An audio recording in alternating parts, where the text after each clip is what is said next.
Hey, I was expecting you this time. Hi, I'm Stuart Rice with Level Up Sales and Management Coaching. Hey, today I wanted to talk to you about something near and dear to my heart, and that is the six steps of the sale. So you may not even know this if you're in sales, or even if you don't like sales and you've had to do sales.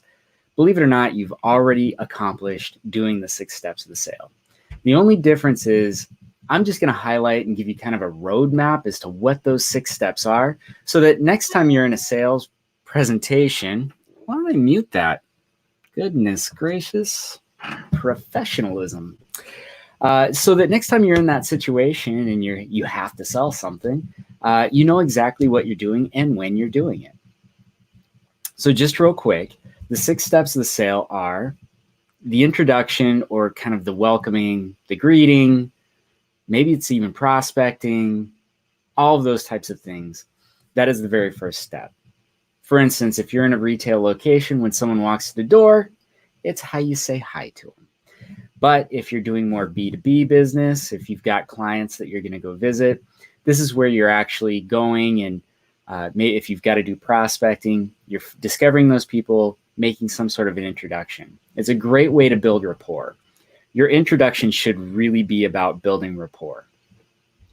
I might be writing a book about all of this stuff, so I highly suggest you pick that up if you're really curious. Anyway, step 1 is say hello, introduce yourself. That's a big deal. The second thing is questioning. And questioning is when you ask the customer questions and hopefully they give you responses. Now, questioning can be done for one of 2 reasons. The first reason is you could be asking someone questions to find out more about them, more about what their needs are. The other reason you might be asking questions is to actually tell that person what it is that you do. Again, I've got this book. I highly suggest. Anyway, questioning. So we're going to ask questions. Now, one thing I will tell you right now is qualifying questions are really probably the most misunderstood and misused thing on the planet. Qualifying questions are not questions that you ask the customer to get to know them. Qualifying questions for you as a salesperson actually make your job easier. What you're doing when you're asking qualifying questions is actually eliminating the need to show customers products, or eliminating the need to describe services to customers.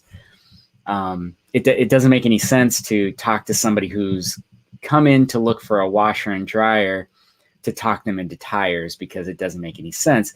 We ask those questions to kind of limit down how many of the things that we need to show. So for instance, if it's a washer and dryer, you would ask a qualifying question, would you like top load or front load? And then that would eliminate, hey, that customer doesn't like top load, only show them front load, and then you're on your way. You don't have to show as many products. I digress. So we've introduced ourselves, we've asked some questions. The next step is actually going to be demonstration. And demonstration can be one of many different ways of showing off your stuff. It might be a portfolio. If you're a graphic designer and you pull out your portfolio and open it up and show the type of drawings or the type of artistry that you do, that is a demonstration. If you go over and you turn on the TV and you show the customer what a picture looks like on the TV, that is a demonstration. If you have examples of times that you've actually, for instance, coaches, if you're a coach, your demonstration is going to be hard unless someone's really famous and you can go, that guy or that gal. But in a lot of coaching, what you're going to do is you're going to talk about the ways you've helped other people to kind of illustrate for the customer exactly what it is that you do. So the demonstration, and you're going to be doing that primarily on things that you already know the customer is really interested in because you've done such a good job asking the questions. Make sense? Great. After you do the demonstration, you're going to do something called a trial close. And a trial close is much different from a regular close. But this is actually where you're going to dip your toe into the, I know you can't see my toe, but I'm putting my toe in an imaginary body of water right now. and it's warm, which is good because I don't like cold water. But what you're doing is you're putting your toe in the water to see how interested the customer is going to be.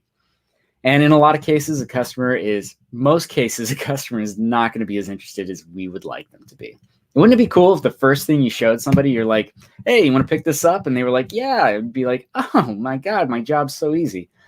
But we know it's not going to be that easy. So you actually find a way to ask the question, however that it comes about for you. Hey, does this work for you? Does this have everything that you're looking for? Is this something you want to buy? And most of the time, as all of you in sales know, a lot of times customers will say, no, that's not it. You missed the mark. And that's okay. So what we're going to do is we're going to double back and we're going to do something next, which is called overcoming objections. And overcoming objections are really interesting because I don't ever want to try to talk somebody into a product or into a service. I don't want to tell somebody like, oh, well, obviously you don't understand, because that's demeaning and that's not what we're trying to do. The idea here is when you're overcoming an objection is you're actually finding out what it is about the product or service that the customer doesn't like.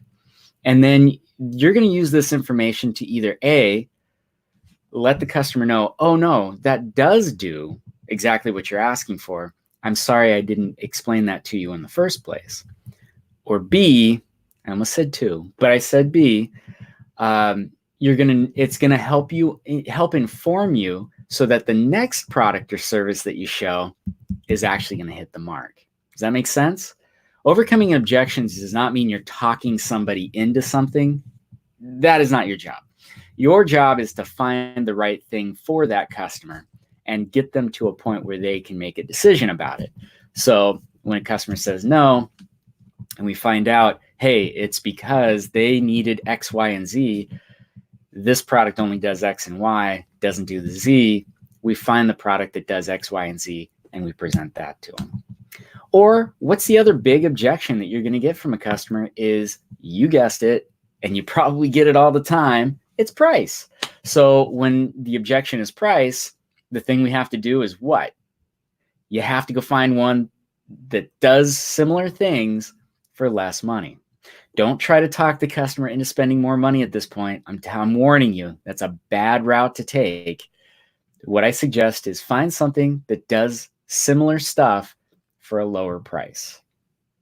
Again, the book talks a great deal about this. And I will tell you from my personal experience on sales floors, in different meetings, and actually being a buyer myself, the minute somebody tried to talk me into spending more money was the minute I found a way to leave. It was just how I did it. I asked for a very specific thing. If I don't get that thing when I'm in a store and I'm asking for something, I'm out. It's too expensive. Oh, no. Let me tell you all the reasons. Oh, no. Show me something cheaper. That's what I just asked you to do. So we've got the demonstration. We do the trial close. We start overcoming objections by finding out information and either educating the customer or finding a product that serves them better. And then the last thing is we're going to go back and do a demonstration. I was just kidding. It's not the last thing. We do that demonstration, trial, close, overcome objections over and over and over again.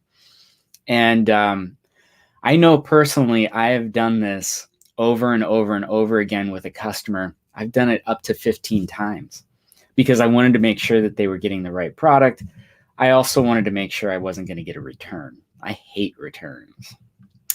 But we're going to do that enough. And eventually the customer, when we get to that overcoming objection situation, they don't have one. They're like, gosh, you got all the things I needed.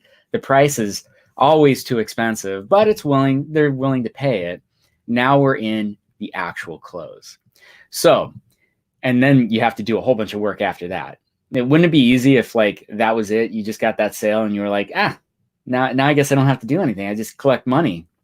And that commission's so easy to pick up, but there's all sorts of steps after that. However, I digress. What I really want to emphasize, there are 6 steps to every sale. Whether you know about them or not, You now understand that you've been doing those 6 steps. You've done all of these things. The important thing to remember is remember where you're at. So if you're in the demonstration phase, I think that's the right finger. When you're in the demonstration phase, you know that your next thing is you're going to have to transition into a trial close.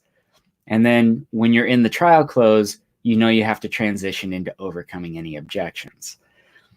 Or if you're in the question phase, you know what you're doing is you're trying to collect information so that you can go into the demonstration phase. Now, I know this is super simplistic, and you're thinking to yourself, I do that already. Yes, you do. But here's the thing is it's so much easier to do when you know what that next step is. I've never, when I'm walking on a sales floor, I'm never confused about what I'm going to be doing next. I know exactly what I'm going to be doing next. And that is something that really instills confidence in me, personally, and most salespeople, is when you know what the next step is, it actually helps boost your own confidence so that you can convey that to the customer. And then the customer, guess what? This is the biggest part about building rapport, both in retail and in B2B business. B2C and B2B is you want to build that rapport. You want to be seen as the expert. And so that's what this helps you do, is it helps you look like you know what you're talking about. Because you do know what you're talking about. It's just conveying that to the customer and getting the customer to believe that you know what you're talking about. So that's my suggestion, is learn these 6 steps of the sale. I'll actually have an article available for everybody to read tomorrow. I've got this video here. It's in the book. Go get the book. It's on Indiegogo. And you can get it for as little as $1 right now. You have to help me edit it, but that's a pretty good deal. Also tomorrow, Thursday, I'm also going to have another video helping explain that, and probably some sort of a graphic, like an infographic on Friday, so that you can see that as well. Anyway, know your 6 steps of the sale. Know you are awesome, and that I don't know if you know this or not. I should have said this at the beginning, but you're made from the same stuff as stars. You are starlight, which is pretty cool. That is such a fancy. I got to start starting every video that way. Anyway, this is Stuart Rice with Level Up Sales and Management Coaching. Thank you so much for your time, and enjoy the rest of your day.